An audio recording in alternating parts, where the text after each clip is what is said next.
नमस्कार। आज के इस एक्सप्लेनर में आपका बहुत बहुत स्वागत है।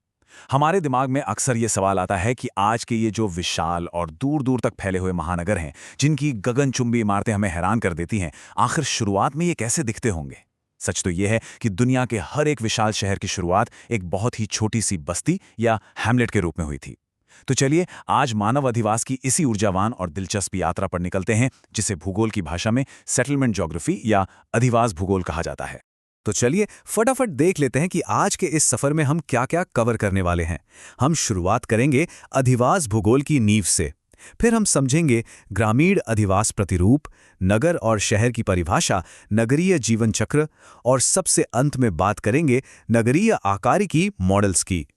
मशहूर ब्रिटिश भूगोलवेत्ता ए स्माइल्स ने एक बहुत ही कमाल की बात कही थी। उनका कहना था, जितनी पुरानी हमारी सभ्यता है, नगर भी उतने ही पुराने होते हैं। ये एक लाइन इस पूरे विषय के अकादमिक वजन को साफ कर देती है। ये हमें बताती है कि मानव सभ्यता और शहरी बस्तियां कोई अलग-अलग चीजें नहीं हैं, बल्कि इतिहास में ये हमेशा एक दूसरे के साथ-साथ ही विकसित हुई हैं। तो आइए अपने पहले खंड से शुरू करते हैं, अधिवास भूगोल की नींव और हमारा सांस्कृतिक भूदृश्य। भूगोल में दो शब्द बहुत आते हैं, बसाव स्थान यानी साइट और बसाव स्थिति यानी सिचुएशन। अब सुनने में ये एक जैसे लग सकते हैं, लेकिन इनमें जमीन आसमान का फर्क है। साइट वो सटीक भौतिक जगह है जहां कोई बस्ती जन्म लेती है, जैसे किसी नदी का किनारा या किसी पहाड़ी का ऊपरी हिस्सा। आप कह सकते हैं कि यह बस्ती का पहला फिजिकल कैनवस है। दूसरी ओर सिचुएशन एक बहुत व्यापक शब्द है। ये तय करता है कि वो बस्ती अपने आसपास के सांस्कृतिक और क्षेत्रीय माहौल से कैसे जुड़ी हुई है। अब आगे बढ़ते हैं हमारे दूसरे खंड की तरफ, ग्रामीण अधिवास प्रतिरूप यानी बस्तियों के प्रकार। ग्रामीण इलाकों में घर किस तरह से एक साथ समूहीकृत होते हैं, इसके मुख्य रूप से 4 प्रकार हैं। पहला है सघन या न्यूक्लिएटेड बस्ती, जहां घर उपजाऊ मैदानों में एकदम पास-पास और एक दूसरे से गुंथे हुए होते हैं। दूसरा है संयुक्त या कंपोजिट बस्ती, जहां एक बड़ा मुख्य गांव अपने छोटे पूर्वे या हैमलेट्स के साथ जुड़ा रहता है। तीसरा है खंडित या फ्रेगमेंटेड पैटर्न, जहां एक ही गांव की सीमा के भीतर घरों के अलग-अलग छोटे-छोटे समूह बन जाते हैं। और चौथा है एकाकी या डिस्पर्स्ड यानी दूर दराज बिखरे हुए घर, जो आपको अक्सर मरुस्थलों या मुश्किल जलवायु वाली जगहों पर देखने को मिलेंगे। जरा कल्पना कीजिए, एक नदी के किनारे या किसी लंबे हाईवे के दोनों तरफ एकदम सीधी कतार में बने हुए घर। बस इसी को रेखीय प्रतिरूप या लीनियर पैटर्न कहा जाता है। यह पूरी तरह से इस बात पर निर्भर करता है कि वहां की भौतिक रेखाएं, चाहे वो सड़क हो, रेल की पटरी हो या कोई नदी, बस्ती के आकार को कैसे दिशा दे रही हैं। और ये शानदार ढंग से दर्शाता है कि कैसे प्राकृतिक विशेषताएं बस्तियों का आकार पूरी तरह बदल देती हैं। वृत्ताकार पैटर्न तब बनता है जब घर किसी गोल झील के चारों ओर बस जाते हैं। वहीं स्टार पैटर्न या तारा प्रतिरूप तब बनता है जब किसी मुख्य चौराहे से बाहर की ओर जाने वाली सड़कों के किनारे-किनारे बस्तियां तेजी से फैलने लगती हैं। ऊपर से देखने पर यह बिल्कुल आसमान में चमकते किसी तारे जैसा दिखता है। गांव से आगे निकलकर अब स्केल को थोड़ा बड़ा करते हैं। हमारा तीसरा खंड है नगर और शहर की परिभाषा।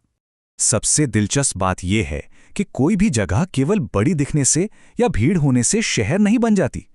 भारत की 2011 की जनगणना के अनुसार किसी ग्रामीण बस्ती को वैधानिक रूप से नगर का दर्जा पाने के लिए कुछ बेहद सख्त डेटा पॉइंट्स को पूरा करना होता है। न्यूनतम जनसंख्या 5000 होनी ही चाहिए। कार्यशील पुरुष जनसंख्या का कम से कम 75% हिस्सा खेती किसानी से अलग गैर कृषि कार्यों में लगा होना चाहिए और जनघनत्व कम से कम 400 व्यक्ति प्रति वर्ग किलोमीटर होना चाहिए।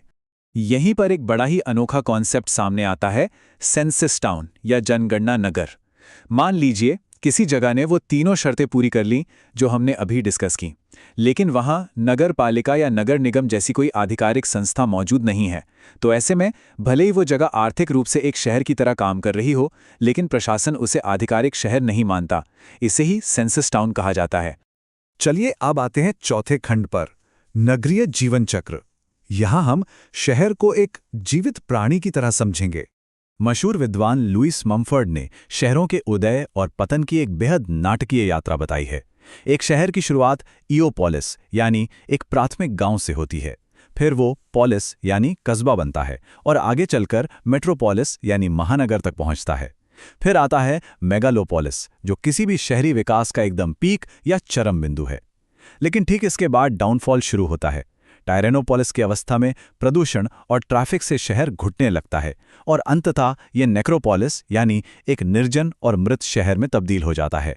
इसी जीव विज्ञान वाले मेटाफर को ग्रिफिथ टेलर ने अपनी थ्योरी में और भी गहराई से समझाया है। उन्होंने शहर के विकास की तुलना सीधे तौर पर इंसान के बूढ़े होने से की है। एक शहर अपनी शैशवावस्था यानी बचपन से शुरू होकर किशोरावस्था में तेजी से आकार लेता है, फिर परिपक्व होकर स्थिरता पाता है, लेकिन अंततः इंसान के बुढ़ापे की ही तरह वो अपनी जीर्णावस्था या सेनाइल फेज में जाकर पतन की ओर बढ़ने लगता है। अब हम पहुंच गए हैं अपने 5वें और अंतिम खंड पर, नगरीय आकारिकी मॉडल। चलिए शहर की शारीरिक संरचना के अंदर झांक कर देखते हैं। सबसे क्रूशियल पॉइंट जो हमें समझना है वो ये कि किसी भी शहर की मॉर्फोलॉजी या उसकी बनावट कोई तुक्का नहीं होती, ये रैंडम नहीं है। ये वहाँ की स्थानीय बसाव स्थिति, ऐतिहासिक विकास और उस समय मौजूद आर्थिक व्यवस्था का एक मिला-जुला रिजल्ट होती है। ये तीनों चीज़ें मिलकर बड़ी बारीकी से तय करती हैं कि शहर का लेआउट कैसा होगा। बिल्कुल, एक भ्रूण के विकास की तरह ही एक शहर भौतिक रूप से 3 चरणों में अपना आकार लेता है। पहला है हिस्टोजेनेसिस, जहां शहर का शुरुआती न्यूक्लियस बनता है, हो सकता है किसी चौराहे पर खुली एक अकेली दुकान के रूप में। दूसरा है पैटर्नोजेनेसिस, जब शहर का एक बुनियादी ढांचा या हड्डियों का ढांचा और गलियों का पैटर्न बनने लगता है। और अंत में आता है मॉर्फोजेनेसिस, वो अवस्था जब शहर अपना पूरा और बेहद कॉम्प्लेक्स आकार हासिल कर लेता है। अब चलिए अर्बन मॉर्फोलॉजी की 2 सबसे हैवीवेट थ्योरीज को आमने सामने रखते हैं। E.W. बर्गिस का कंसेंट्रिक जोन मॉडल कहता है कि शहर अपने केंद्र से बाहर की ओर गोल गोल छल्लों या रिंग्स में बढ़ता है। सुनने में काफी परफेक्ट लगता है ना? लेकिन होमर हॉयट का सेक्टर मॉडल बर्गिस के इन परफेक्ट सर्कल्स को चुनौती देता है। हॉयट कहते हैं कि वास्तव में परिवहन मार्गों की वजह से शहर गोल नहीं बल्कि वेज या खंडों के आकार में बाहर की ओर फैलते हैं। इन दोनों ही मॉडल्स के बिल्कुल बीचों बीच यानी शहर के दिल में एक बहुत ही खास हिस्सा होता है जिसे CBD या सेंट्रल बिजनेस डिस्ट्रिक्ट कहते हैं। ये शहर का कमर्शियल कोर है जहां अर्थव्यवस्था की धड़कन सबसे तेज होती है। मजे की बात यह है कि इसे अलग अलग जगह अलग अलग नामों से पुकारा जाता है। जैसे शिकागो में लोग इसे लूप कहते हैं, तो न्यूयॉर्क में यही डाउनटाउन बन जाता है।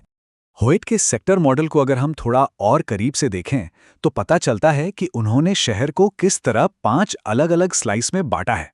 सबसे बीच में तो हमारा CBD हो गया, उसके ठीक बगल में हल्के उद्योग और थोक व्यापार का इलाका है।